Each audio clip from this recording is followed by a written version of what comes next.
Hello, everyone, and welcome back to Squidge the podcast. On today's episode, I am interviewing somebody whose books I love, whose Instagram content I love, and now, after talking to her, somebody that I love. I am introducing you to Amie Mcnee, and you probably, if you're a creative, already know who she is. She is the inspired mind behind the Instagram account Inspired to Write, where she daily pretty much post content that encourages creatives to find their voice and not be afraid of creating bad art. She is an exceptionally honest human, which is why I love this conversation that we have, because we talk about the things that a lot of people think but nobody says. So Amie Mcnee is an author, speaker, and the inspiring mind behind the upcoming book, We Need Your Art, a heartfelt call to arms for artists and dreamers everywhere. Through her popular online presence at Inspired to Write on Instagram, Amie has spent years demystifying the creative process and championing the importance of daily artistic practice. A firm believer that every voice is needed and worthy, Amie empowers her community to embrace imperfection, cultivate creative courage, and share their gifts with the world. And this conversation was so refreshing to have, and you could definitely tell there were two neurodivergent people engaging in the conversation. But I think even if you don't consider yourself to be a creative, you're going to take something away from this conversation, because we touch on this idea of not wanting to have a job, how some of us weren't born to work in that way, and the complexities and nuance that comes with saying something like that. In addition to, we talk about how society has set us up to fail as creatives and what we can do about that. And I just wanted to let you know that Amie's book is going to be coming out in March, but pre-sales make a big difference. So I will link it in the show notes and in the description below that you can check out her book and go give it a purchase, because it makes a big difference to the author. Okay? All right. Without further ado, here's the interview with Amie. And hello, everyone, and welcome back to Squidge the podcast. I am super excited for my guest today because not only have I read her books, but she is an inspiration to many, especially creatives. And I'm really excited to delve into all the squidginess that comes with putting yourself out there, showing up for your work. And yeah, so without further ado, welcome Amie to the podcast. I'm so excited that Thank you're here. you. I'm so honored, Terry. I love this concept of squidge. I love I love the word. It just makes me feel so delighted. And I think you're right. We're gonna have a very squidgy conversation today. Juicy, squidgy, like just delicious. Yes, love it. Amazing. So now I do ask every guest the same question. It's the only question that I have pre-planned. Everything else after that is free flowing. But essentially, I love to ask people, what do I need to know about who you were as a kid to know who you are now? I didn't like to be told what to do as a kid. And that is everything you need to know about Amie. Yeah, and you know what? After listening to your podcast for the last few months or whatever, I definitely see that. And for all the creatives out there, we appreciate when other people stand up and say it loudly and proudly, because it just makes it easier for the rest of us coming behind to do that. Yeah. Thank you for saying that. I think you're right. I mean, it's so much easier to say, I don't want to do this when we have people who are also saying, I don't want to do this, because it can be such a lonely thing, especially when we're saying, no, or I don't want that, to really big cultural expectations. And the artist is always breaking cultural expectations. So I have a suspicion that artists just we need to be loud. We don't need to be extroverted or like verbally loud, but we need to be seen in our rebelliousness, and we need to be seen when we say I don't want to do that, because then we make it so much easier for the rest of us. Yeah, and I think too, especially in terms of art, because of, I don't know if you've experienced this with being on social media, but I was just thinking about this the other day, that I'm like, is my writing still me? Or is my writing now just a culmination of what I think I have to write in order Oh to my get more gosh, views or yes. things like that? And I'm like, What do what they would it call look that? like? There's a Yeah. word for it. It's like where you just keep creating what you're being affirmed for. And that's very scary. There's a word for it, and for some reason I can never retain it. But yeah, I think about that all the time. Have I just been shaped by positive affirmation and I've just gone down whatever I get good feedback for? I think that's why the artist every now and again you have to make something that you just will know will piss people off, ruffle feathers, or please no one. Even better is make something that you know will get 0 likes, because I think it brings us back to like what is it we want to do rather than just constantly audio. Oh, it's called audience capture. Oh, When you audience capture. audience Okay, capture. So cool. you just keep trying to capture the audience, and so you morph your art into having that as the only intention. It's super easy to do because, getting good feedback is such a beautiful thing. And it makes sense that a lot of us get stuck in these patterns. But Yeah. yeah, we come back to like who it is we are. Well, that's a big part of it is I think it's like it happens so gradually that you don't know it's happening because your brain picks up on the like dopamine you get where you're like, oh, I got more likes or engagement or whatever. So it's like, let's do that again. Like, and Yes, slowly 100%. figure out the system to create that. And then the thing that I go back and forth with the squidginess that I experience with that is like, what if this is the only way that I can connect to people though, or help Mm, my, maybe this is the way that like gaslighting myself essentially to like keep conforming because it's the way that I'm connecting to people, yes. like getting the message out there. I'm like, is this capitalism's voice or is this Terry's It's voice? very hard. I actually love this conversation. I'm super grateful you brought this to the table because I don't think it's very black and white. I know I speak hugely about creativity, and the reason why? It's because I started talking about creativity and people were like, "Holy shit, no one's talking about this." And I was like, "Okay, let's go." And I think that's the relationship, a complicated relationship between artist and audience, and we get very suspicious about it sometimes. And we do need to be careful with it because we need to make sure that we're not just creating for audience capture, but the idea that you connect with an idea and then you make more of that idea, like that's not an immoral or bad thing to do. That's almost a generous thing to do. And I think we can get very judgy about what is and what isn't like pure art, when in reality there isn't such thing as pure art. I think if we can come back to ourselves and say, like, do I enjoy creating this? Does it feel like me? Like, does this feel good? That's the question we need to ask, rather than like, am I just doing this to please people? Because we're human beings and we have a desire to connect with other people, and that's not a crime. And Mhm. making art to connect and to get attention is a beautiful thing that we are, of course, going to do. We are relational beings. So it's such a messy, squidgy, bizarre conversation that we must be having. But I also think we need to be very gentle with ourselves about it. Yeah, I love that compassionate approach to it for sure. And a big part of it for me was like, am I being elitist by like maybe making a post that's like a few, a carousel or whatever of a few words that really hits home to people? Then the university graduate me is like, okay, but are you wasting your talents by simplifying your words? And I'm like, okay, but I think there can be room for both, which Mm. is why there's long form content and there's short form Yes, content, and they're baby. just different. Yeah, 100%. It's super important that we listen to those voices and gently ask, where are you coming from? Hmm. And I love that you noticed that a little bit of elitism there, or even just we've been conditioned culturally to think that, especially if you've come up in academic circles, that it needs to be very inapproachable and inaccessible in order to be worthy of being read, which is problematic in itself. Every time our inner critic whispers something, oh, why are you doing it like that? Like, what do you, we just need to sit down and we need to not be judgy. We just need to say, hey, where's this coming from?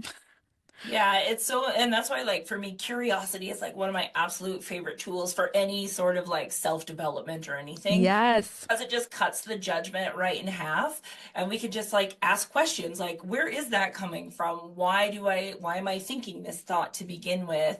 And where did this start from? It's like all the same stuff. Like the work I do is usually more focused on body image and stuff like that, but it's all the same. It's literally just society telling you one thing and then you trying to like survive and move through the world, be successful in the way that makes sense to you, Mm, but also staying true to yourself. And like a lot of times those things are at odds. So having totally. curiosity as the tool or the medium to help you move through that, I think is so important for compassion and grace.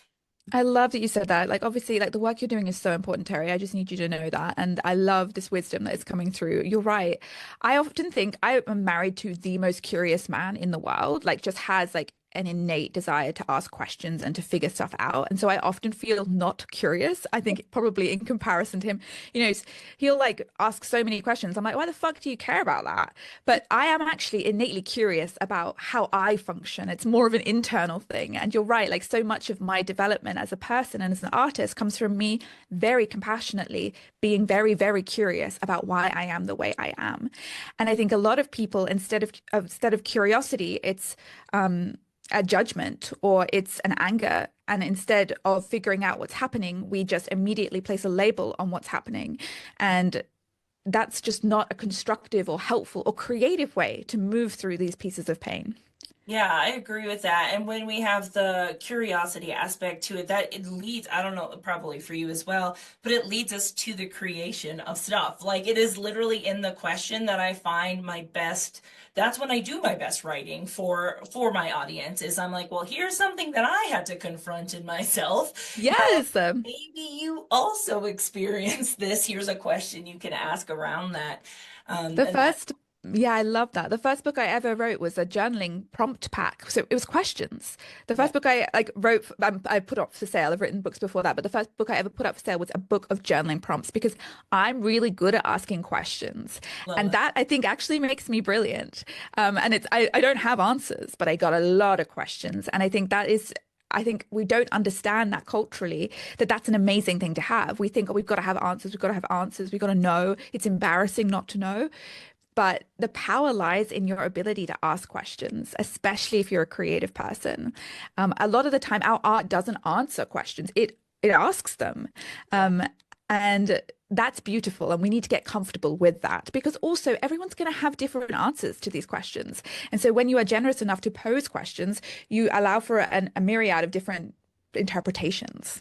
Yeah, that's why I love having conversations like via podcast or just even in the comment section of my content Yes, is like, yeah, like seeing how other people have answered those questions and what it sparked in them, and then seeing how their answer sparked something in somebody else over here. It was like, oh my God, I totally didn't even think about that. And you can just see the ripple effect that just asking one question can have from so your cool. self-development to other people's development, which is so fucking cool to watch. This is the beauty of conversation, and it's an art that we're losing because everybody wants to know the answer and everyone wants to tell everyone else the answer that they have. And so we're losing this incredibly like malleable, fertile space of people just asking questions, answering them, going, oh, that's interesting. Like these are the conversations we need to be fostering today because we're all so separate, we're all so divided because everybody just knows. Hmm. Um, and sitting in, I don't know, or I'm not sure yet, or I think I maybe know, but I am open to other ideas. Like that's where juicy stuff happens. It's where change happens and it's where healing happens. And I think that's also where true art happens when it like because you've questioned yourself enough to say like what do I think about this and Mm, not because everybody else thinks this way, but what do I think about this? And that's when it's like, oh God, I'm gonna do something squidgy and put this out there. Like it's super vulnerable and like nervy, and then the world doesn't fall down and you're still alive and everything's fine. And you're like, wait, people actually were receptive. mm, Like certain people were receptive to that, and other people yeah. were even more curious about that.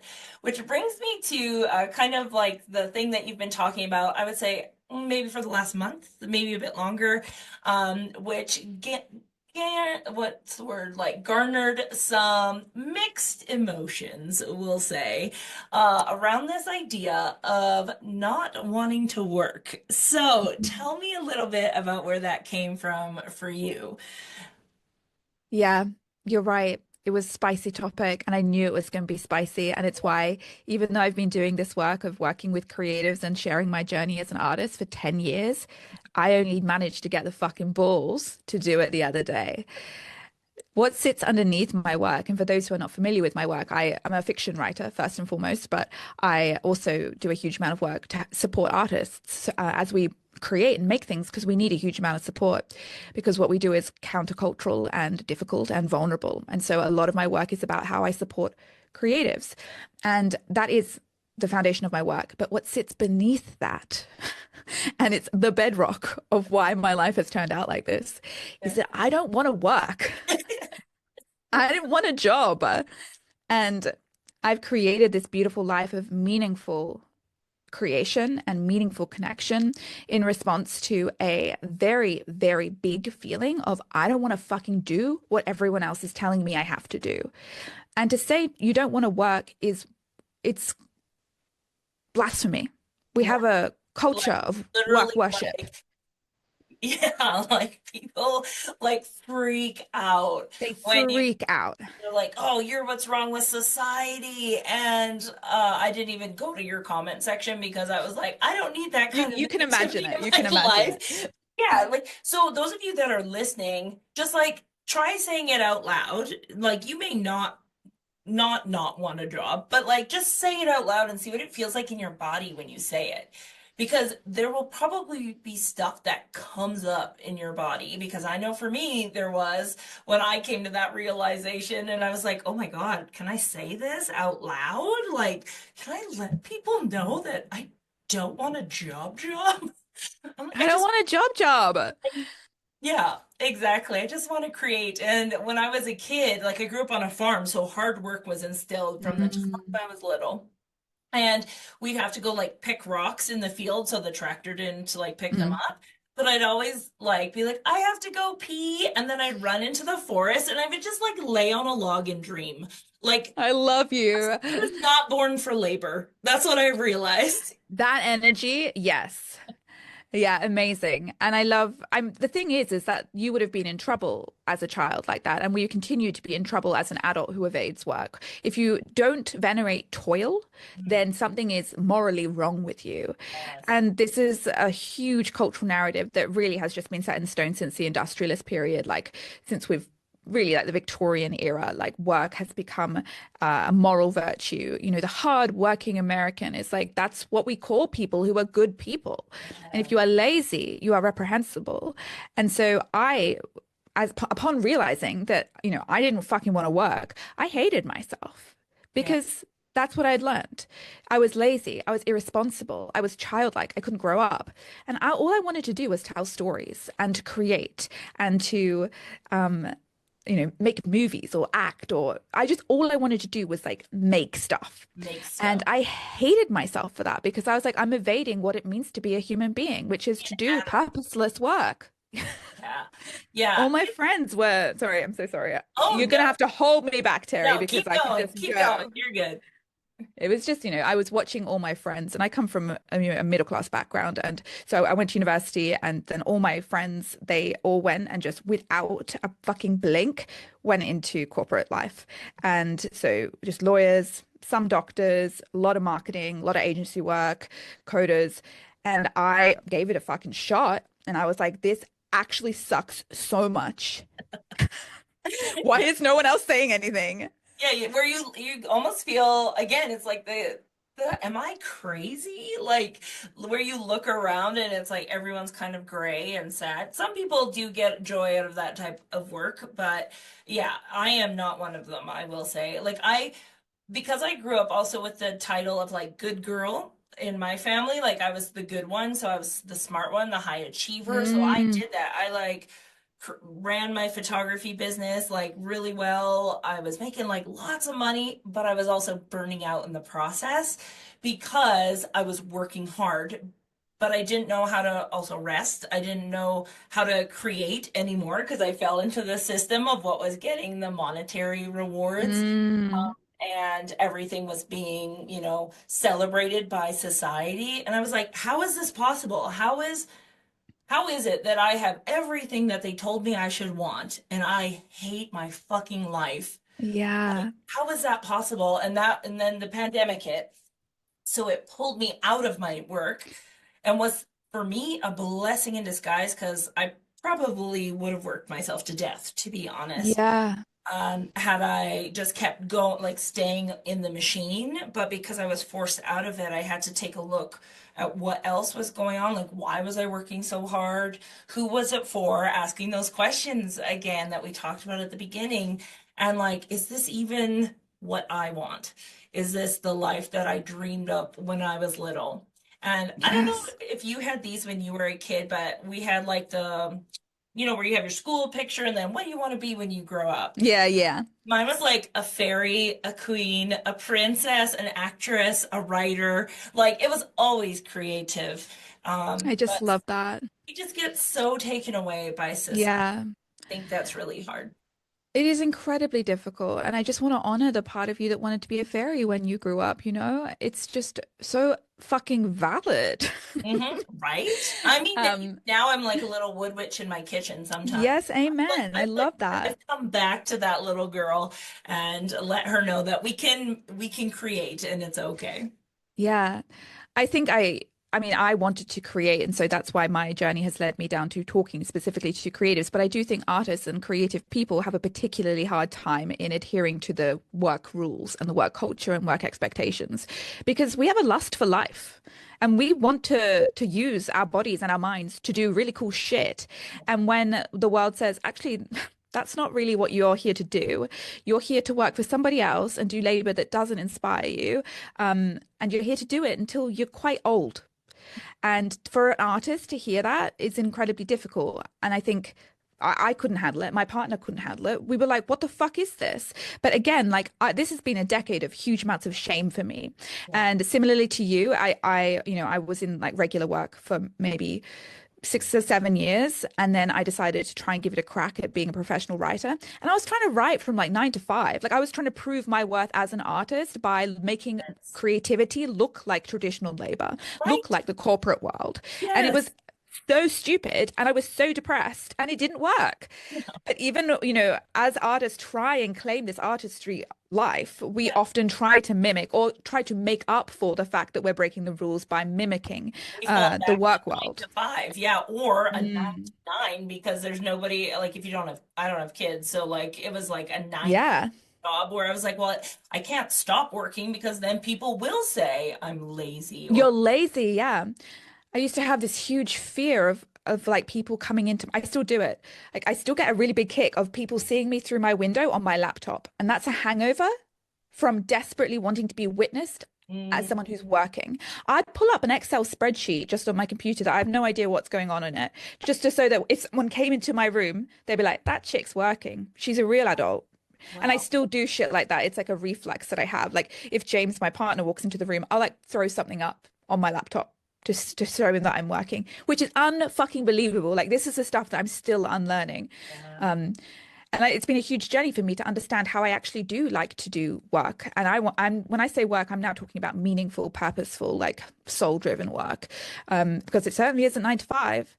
Um, and Yeah. I actually have, a really big capacity for creation. But how do I want to do that? And how do I want to use that? It's so much unlearning and relearning, because we live in a culture that does not teach you how to rest, does not teach you what your rhythms could look like. Essentially just teaches you to do what you're told, and stay quiet, please. Yeah, one of the best things I did for myself was figure out the rhythm that The I was rhythm, yeah. best in. Yeah. And I'm like, I am the type of person, like when I do speaking engagements or conferences, I'm like, I will give you all of me for like 4 days. You like, I just want to be around people and teach them everything I know and just like create, create, create. And then I need to have like You're a out of month here. or 2 months of like, don't fucking talk to me. I'm gonna lock myself in my room and just be on the internet. Yeah. Yes. Yeah, and that's so beautiful that you've gotten to know that. And I still feel like I really like I don't think I've fully like been able to impress upon people just how badly I was addicted to this idea of proving my worth through work. So I still am discovering my rhythms and I'm 10 years, more than 10 years into this journey. I think also understanding that my rhythms change on a day-to-day basis is Rhythms will such an change. interesting thing. Yeah. Yeah, so like some days I can do a certain amount of work and the next day I won't be able to, and that's okay. We've been sold the story of the 9 to 5, like so you should always be able to show up from a certain time to another time and you should do work in that section and it won't change from Monday to Friday. But like it's bullshit. And everyone who works a 9 to 5 knows that that isn't how it works anyway. Like you don't have constant energy to give and you're not working for that long. But yeah, this whole I don't even know what to do with the fact that I've now spoken about work because I have so many feelings about it. I'm very, very overwhelmed. And I have a book coming out next month that, there's a lot going on. But I'm so privileged and grateful because the response to my article, which is literally, I don't want to work, Yeah. was, I mean, I've never had a response like that on my 10 years on the internet. People really feel this huge amount of grief that they have to live lives that they do not want to live.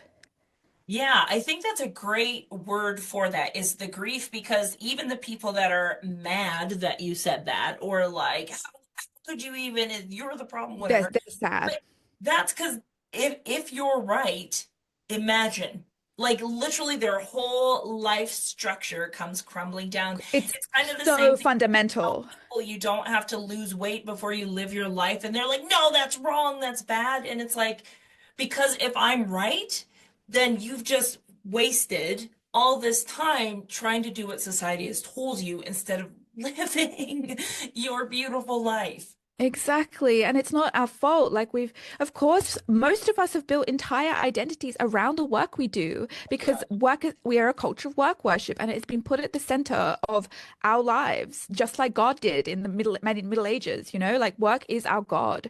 And so, of course, people build their entire identities around this concept. And so when I say I don't want to work, and I don't think a lot of you want to work, and I don't think we should be living in a culture where work is central. Mhm. The reaction is, I don't think your life is worth it. That's what they hear. I think what you're doing is bullshit. And they've sacrificed so much to build this identity. And so it is an incredibly sensitive topic, Mhm. and it goes into I mean, it's one of the hardest topics I've ever broached, probably the hardest topic I've ever broached because there is so many nuances to the conversation. But there is a huge amount of grief out there because people have felt like they can't do what they want to do with their lives. Yeah. Our work, I mean, now more than ever, like we have to work so much to survive.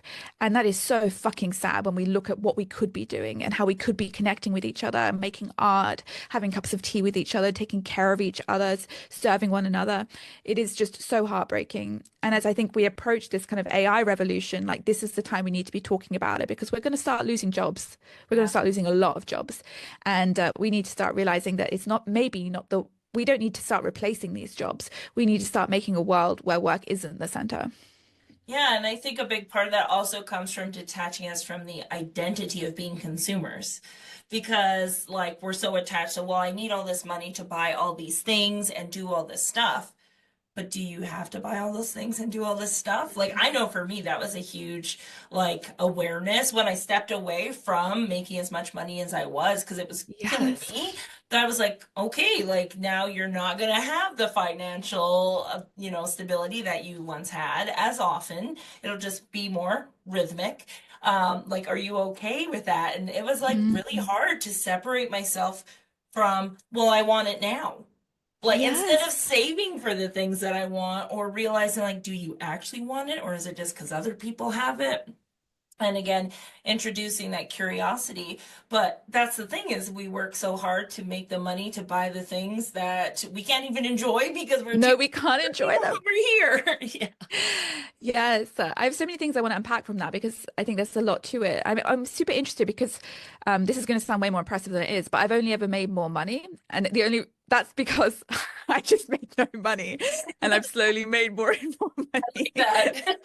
But so I've Knowing this never person come. can start down here, it can only go up. Exactly. It sounds incredible, but it's not as nice as it sounds. I just was making so little money for so long, and I've only ever made more money.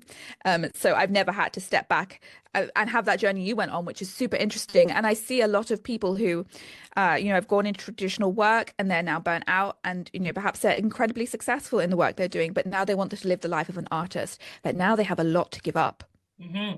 That. And that's a really interesting choice and one that I have not faced. And again, this is one of those beautiful moments where I get to say, I don't have the answers. I have a lot of questions though, because I haven't navigated that before. For me, you could have shoved so much money in my face and it was never going to be worth it for me at the start. And I speak about that in the essay. I say I'm so grateful that I had an intolerance for work because nothing was going to make me do it. I was so fucking stubborn. I was like, this sucks. I need to have a life that I love. And I want everyone to have a life that you fucking love. I want everyone to wake up and be like, I get to do something that means something to me today. Like, are you fucking kidding? Like, that's how life should be. Yeah. But it is going to come at a cost. Yeah, and that's the part that before I wasn't making money, and that was another ego part that was attached to the work I was doing, Ah, was because as a photographer, like then building my photography business, I did something they like people that I grew up with told me I couldn't do. I was yes. making large amounts of money from being An creative. artist. Yeah, Yeah. exactly. And I was like, what is happening? So there was the ego attachment to that financial compensation as well that I had to sever and say, like, you're still a valid artist, even if you're not making XYZ amount of money. Like, the fact that you just show up and create beautiful things every day or connect with people, like, through art. Like that is what it is. Like that's more rewarding, but because there's so much just societally for us to unpack around capitalism, consumerism, and all of it, that yeah, it is so important to have these conversations, which is why I love that you were like, you know what, fuck it, I'm gonna write about this, and Yes. like broke the internet essentially into that. But I think even when people are not happy with the things that we say, like when they have very strong feelings towards things that we say, Mm, like I call it passive activism because I'm like, even if you don't like it, you're still it's going in the noodle and it's going to change your brain. It's going to introduce this like anti like evidence essentially that there is another way, even if they're mm. yet, but it's going to just like put a little It's gonna poke at them. like maybe everything I've been taught about work isn't right. Yeah, What? And it takes totally. time, but like It it's does just take time. It takes lots of time. yeah, but it gives people the chance to kind of like, wait a minute. 100%. Super important. I've just realized I've left my office door open and my poor husband is like creeping around trying not to disturb this podcast. Oh, you know, Zoom does a really great job of like canceling out background noise, so tell him Okay, great. he's fine to walk around if he Do wants. you mind if I just shut my door? Is that Okay, okay? go for it. Totally I'm fine. so sorry. Oh, no, you're good. I was worried my cat was gonna barge in. Sorry, James, I've shut the door.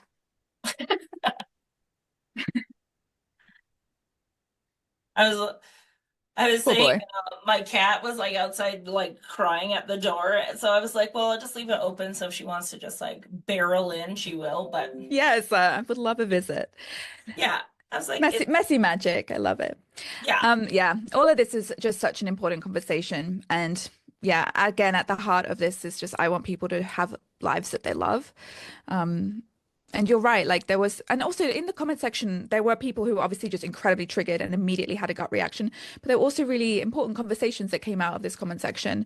I think it was particularly hard for people who have come from being systemically oppressed to mhm, hear this because they just felt like, oh, it's lucky for you to say that you don't want to work, you know? And that is a hard conversation to have. And I often wondered, like, should I, as someone as privileged as I am, not be speaking about this? Because there are people who are really going to feel like they have absolutely no option but to work. But I still feel like this is a conversation I want to have for all of us. Like, this isn't, I don't just want people in corporate jobs to be free from it. I want all of us to have lives that are filled with meaning. And I think that means we need to have difficult and sometimes uncomfortable conversations. And like, yeah. that's for me as well. Yeah, I agree with that as well because I look at like so my husband is the complete opposite of me. Like complete. He's the robot and I'm like the creative fairy. And but he's worked the same job essentially for like 17 years and he freaking loves Unheard it. of. Unheard of. It gives him meaning. Like he's changed like positions in that job. He's an air traffic controller, but it's Oh my essentially God, cool. this guy. So like it's the same job, but that gives him And if that's it where gives his him meaning meaning, is. And like, then that's yeah, fucking beautiful. yeah, exactly. And so I'm like, that's amazing that there are people that they like thrive on that consistency and Yes. day to day, but to assume that every person will thrive in that condition is Exactly. the thing. It's like everything else we talk about. We just want people to make their own decisions. Really, Yes. I right? had a lot of comments. So there was a one really bizarre, really mean comment that was like, "What about the watermelon farmers? What about them? Like, are you just going to not have watermelons?" Like, basically, they were trying to say like, "What about, some other people were like, what about people who clean the sewers? Or like, what is, you're basically saying, oh, lucky for you, but there are people out there who work for you and you're going to profit off of their toiling." And I think a lot of these jobs that are really fucking horrible are going to eventually, I fucking hope, be taken by AI and be taken by our advances in technology. But you know what? Some people fucking love farming watermelons. And Well, those yeah, my people should brother be doing it. my brother still has our family farm for even Yes. though Does it's he like not it? as profitable as it was like, in the 80s or 70s or 80s when my dad was a farmer. He does it because he loves it because it gives him a break from his corporate job. Like, Yes. yeah, How and I think beautiful. that's the point though is like having options. And Yes. when people don't have options, it's really hard it is one of the things that makes like if you don't have autonomy, you don't feel like a human. Like you Yeah. don't feel your self-esteem is down, your sense of worthiness and value is down when you don't have options. And so I think you introduce Yeah. this idea that it is it would be a beautiful world if we all could have options. Like and Yes. yeah, and And choose that. even to just take away those stories that make us feel shameful for not wanting what everybody else wants or not wanting what we're told we want. I think and my husband's a good example of like actually ironically like I got a big appetite for work if it's work I want to do. That's the part. I love to work for things I like. But James, he just doesn't have a work ethic. And Ah. he's had a huge amount of shame about that. The Mm. dude wants to read, have coffee, play golf, chill with friends, connect. He finds meaning in like the most beautiful fucking things, but he doesn't have a drive to work. And he's hated himself for that. And he has felt like, and especially as a man, I think there's a lot of Yeah. stories around what it is to be masculine, the provider, the hustler. And that's been a huge thing for him to navigate. But I think I was saying I want to make art with my life, but I also want to have the conversation with people who just want to have fucking coffees with their friends with their life. Yeah. This is the world that I would love to work towards, where we get to have these choices about what it is that really lights us up and understand that as humans, we have so many different things that light us up. And that we deserve to be able to articulate that and then chase that.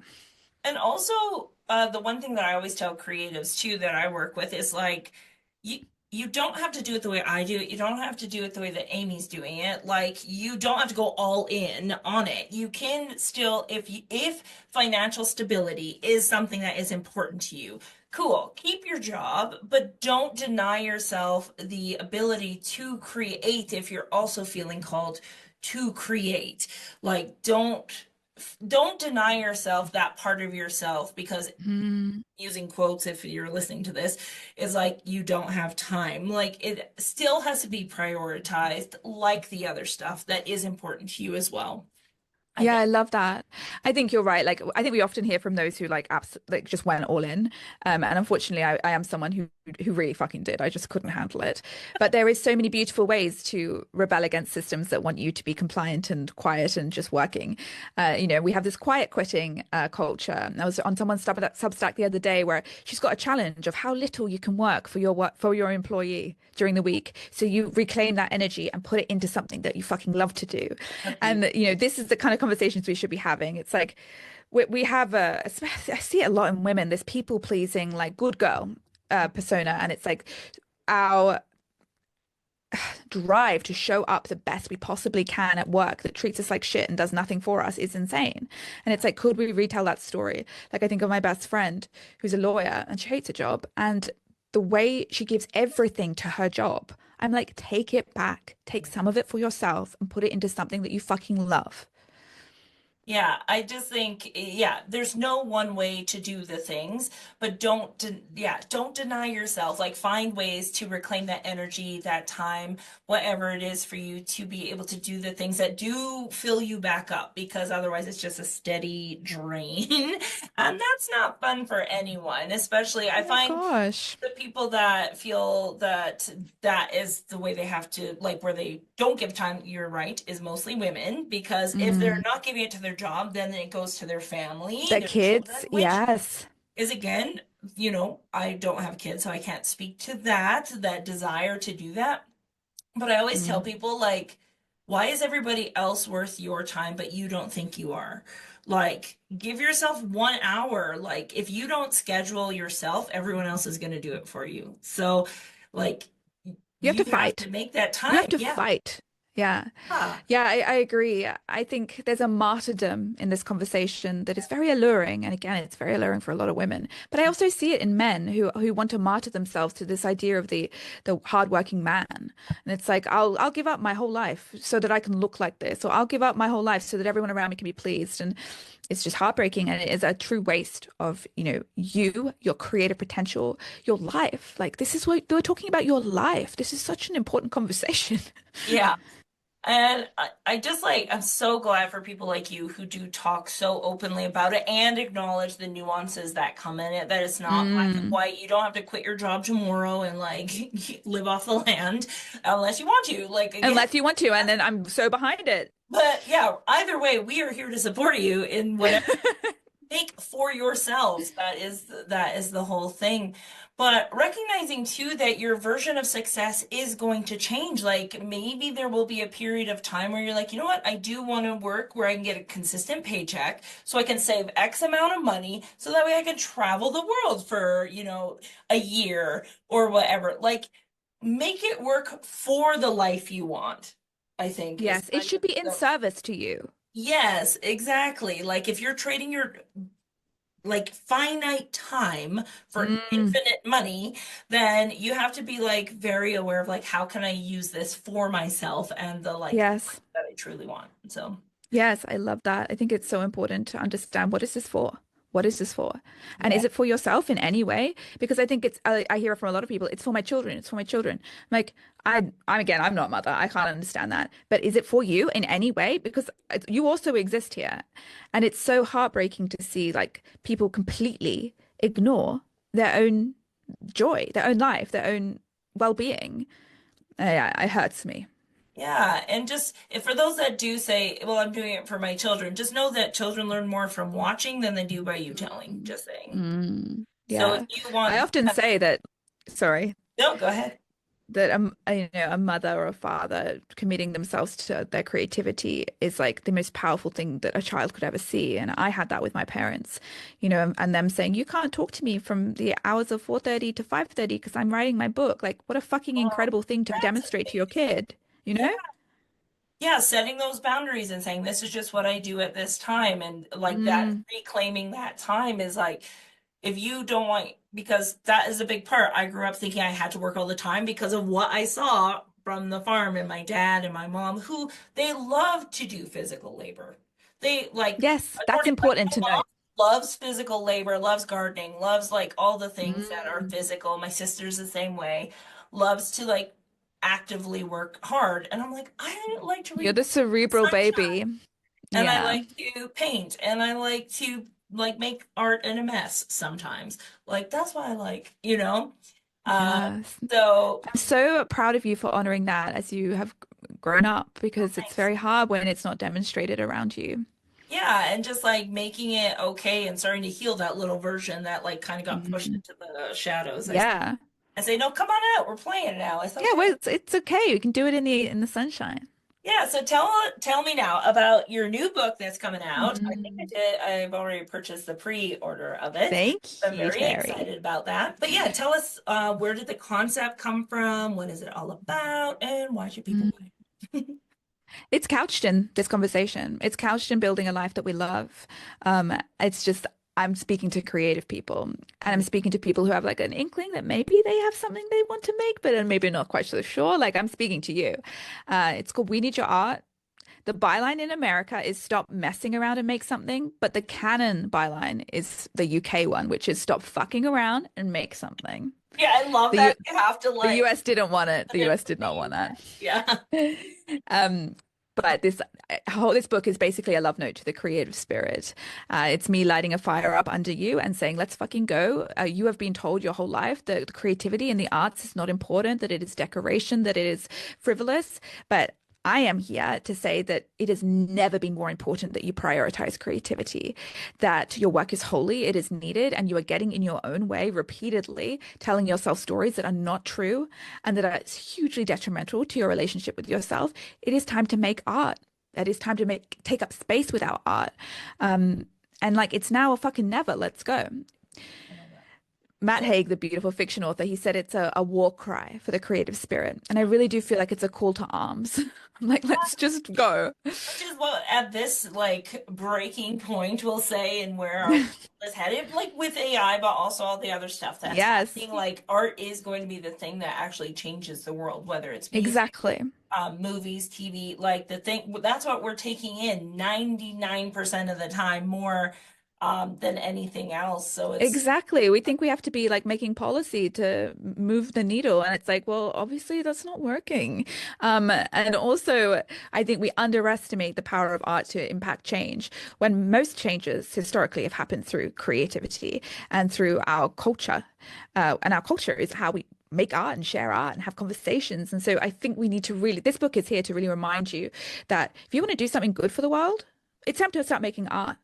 And it's a case for creativity. I really build it. I make sure that when you finish this book, you will have no fucking doubt in your mind that when you make art, you are doing something very, very good for the world and good for yourself. Oh, I love that so much. That's amazing. I think too, just to let people know, like art isn't just painting, writing, whatever. It's Thank embroidery, you. it's sewing, it's like all these other things that have been named women's crafts, like crafts, arts and crafts, right? It's like all these are the like textile work, like ceramics.